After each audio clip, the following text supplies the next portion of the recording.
What's going on, YouTube? Today, for the second time, because our freaking mics died, we're going over the top 10 ways to gain distance in golf. Today's series is number 8.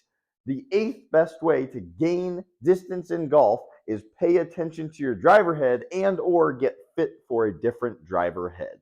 Let's talk about it. Now, there are tons of different brands of drivers, and I'm not here to tell you which brand of driver you should be hitting, but every brand is different. Every brand has something unique about it, but there's one thing that holds true for a lot of the main brands. They all have different adapters, but they are all able to change loft. You need to pay attention to what loft driver you're hitting. A lot of them standardly will come in 9.5, 10.5, something along those lines, but you can actually change that by using your adapter, changing it to +1 loft, 1 degree, lower it by a degree, go 1.5 degrees. Callaway has adapters that you can go all the way down by 2 degrees. Likewise, Cobra's about 1.5. Every brand's different. So whatever brand you're currently using, if you are already using a brand, see how low you can go on the loft, see how high you can go on the loft, because ultimately why you want to tweak the loft of your driver is because you want to optimize the spin, you want to optimize the ball flight. For a lot of you, you're spinning the ball too much, which is creating an issue, basically creating a penetrating ball flight. You want to launch the ball straight, you want to launch the ball far, you want to launch the ball fast. And if you're too spinny off the tee, that's going to create an issue. But now, for some of you that are slower golfers out there that are looking to hit the ball further, you might be underspinning the ball, and that's taking away ball flight that you're actually going to get more carry distance of, and you need more spin to keep the ball in the air. So for you guys, maybe bump it up 0.5 degree or a degree of loft to gain a little bit more. So you can get that figured out in testing, or you can play with your own driver that you have currently. But now we need to talk a little bit about the actual club face closing through impact. So another way you can tweak a lot of these drivers is, again, they're all different, and we're going to throw them all on the screen so you can see how each brand is different. Cobra here, I have the new Dark Speed. They have 3 weight ports that have different weights on the head. You can now change to show how fast or slow the toe is actually closing, as well as the launch on it, because the more weight you have in the back, the higher the ball is going to launch. Likewise, a lot of other brands have maybe a slider on it, have maybe an adjustment that adjusts where the weight is actually at. So this one's more of a plug and play type of thing. The other ones can be more of a slide type of thing.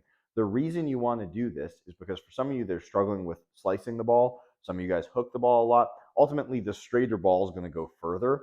So you want to make sure that you're optimizing when the club is actually closing through impact. And you can do that by tweaking your swing and doing a bunch of other things. But in the meantime, hey, let's put a little bit of a Band-Aid on it to help you play better golf every weekend while you're playing and hit the ball further.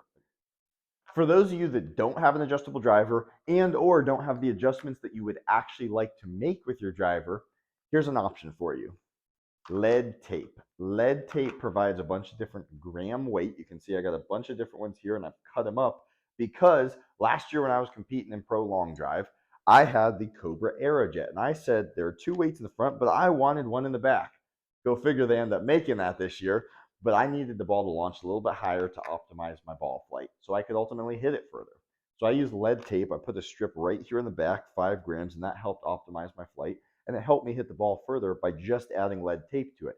You can also add lead tape to the heel of the club. You can also add it to the toe of the club. You're ultimately doing the same thing that you would be doing by changing different weights by adding your own weight to it. As simple as taking it out, sticking it on there, and hitting. A lot of pro golfers use lead tape, maybe not so much on their driver, but you'll see a ton of pro golfers using them on irons that don't have adjustments, and also on wedges and putters, even on the green.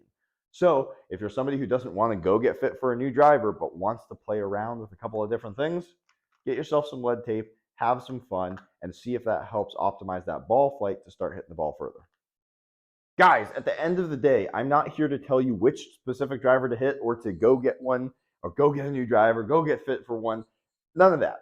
I'm just trying to give you some information so that you can decide how to apply it to your own game so that you can start hitting the ball further. Adjusting the loft, figuring out how fast the toe is closing, opening, making sure you hit it straighter. All those things are going to ultimately help you hit the ball further. So start playing around with it or go get professionally fit to see how it works. If you guys have any questions, put them in the comment section down below. Appreciate all the support. Like, subscribe. Excited to come back to you with number 7 next time. See you guys later.